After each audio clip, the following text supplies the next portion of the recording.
Hello friends, இன்றைக்கி நம்ம கிச்சனில் ஒரு சுவையான காரசாரமான ஹெல்த்தியான ஒரு இட்லி மிளகாய் பொடி எப்படி செய்கிறதுன்னு பார்க்கலாம்.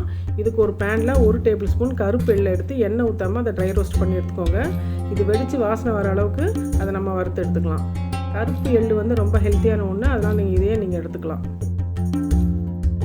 இப்போ அதை ஒரு பிளேட்டுக்கு ட்ரான்ஸ்ஃபர் பண்ணிவிடுங்க. அதே பேனில் கொஞ்சமாக எண்ணெய் ஊற்றிக்கலாம். இதுக்கு நான் 1 கப்பு கடலைப்பருப்பு எடுத்திருக்கேன். நான் வந்து இந்த கப்பில் அளந்து எடுத்திருக்கேன். நீங்கள் எந்த கப்லையோ டம்ளர்லையோ எதில் வேணாலும் நீங்கள் அளந்து எடுத்துக்கலாம். 1 கப்பு கடலைப்பருப்புக்கு 1 கப்பு உளுத்தம்பருப்பு சேர்த்துக்கலாம். இந்த கடலைப்பருப்பு நல்லா செவக்கிற அளவுக்கு நம்ம இதை வறுத்து எடுத்துக்கலாம்.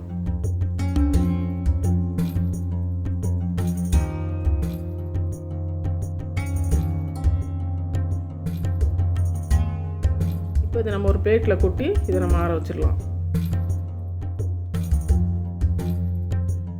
அதே பேனில் கொஞ்சம் எண்ணெய் ஊற்றிக்கோங்க. இப்போ 1 கப் கடலைப்பருப்புக்கு 1 கப் உளுந்து போட போகிறோம். அதில் 1/2 கப் நான் தோல் உளுந்து எடுத்திருக்கேன். இந்த தோல் உளுந்து வந்து ரொம்ப ஹெல்த்தியான ஒன்று, உடம்புக்கு ரொம்ப நல்லது, அதனால் நான் எடுத்திருக்கேன். நீங்கள் தோல் உளுந்து இல்லைன்னா வெள்ளை உளுந்தே கூட நீங்கள் எடுத்துக்கலாம்.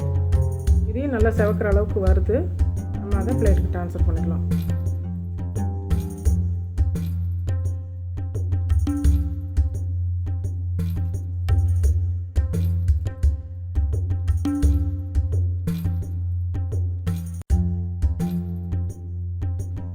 இப்போ அதே பேனில் கொஞ்சோண்டு எண்ணெய் ஊற்றி 1/2 கப் வெள்ளை உளுந்து எடுத்துக்கோங்க. எடுத்து அதையும் நல்லா செவக்கிற அளவுக்கு அதை வறுத்துருங்க. வறுத்து அதையும் பிளேட்டில் ட்ரான்ஸ்ஃபர் பண்ணி ஆற வச்சிடலாம்.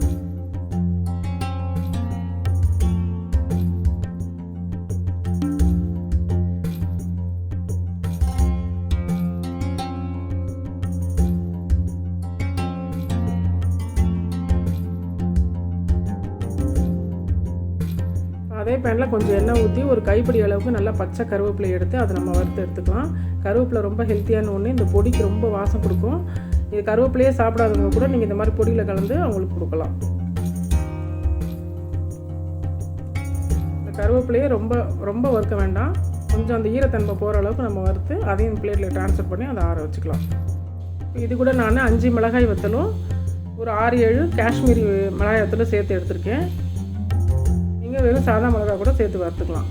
இப்போ அந்த கருவேப்பிலையோடு சேர்த்து இதையும் நம்ம வறுத்து அதையும் நம்ம ஆற வச்சிடலாம்.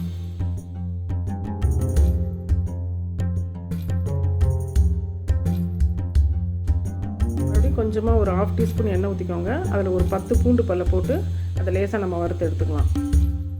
இந்த பூண்டு சேர்க்கும்போது ஹெல்த்து ப்ளஸ் உங்களுக்கு வந்து டேஸ்ட்டும் ரொம்ப நல்லாயிருக்கும். இதையும் நல்லா வறுத்துட்டு பிளேட்டுக்கு ட்ரான்ஸ்ஃபர் பண்ணி இப்போ இது எல்லாத்தையுமே நம்ம வறுத்தது எல்லாத்தையுமே ஆற வச்சிடலாம்.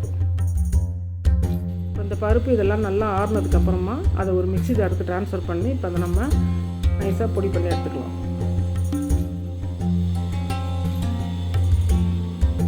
இப்போ இந்த பொடிக்கு தேவையான உப்பையும் சேர்த்து அதை நல்லா பவுடர் பண்ணி நம்ம எடுத்துக்கலாம். இப்போ இந்த இட்லி மிளகாய் பொடி ரெடி ஆகிடுச்சு. இதை ஒரு ஏர்டைட் கண்டெய்னர் பாக்ஸில் போட்டு வாசனை போகாமல் நம்ம ஸ்டோர் பண்ணி வச்சுக்கலாம்.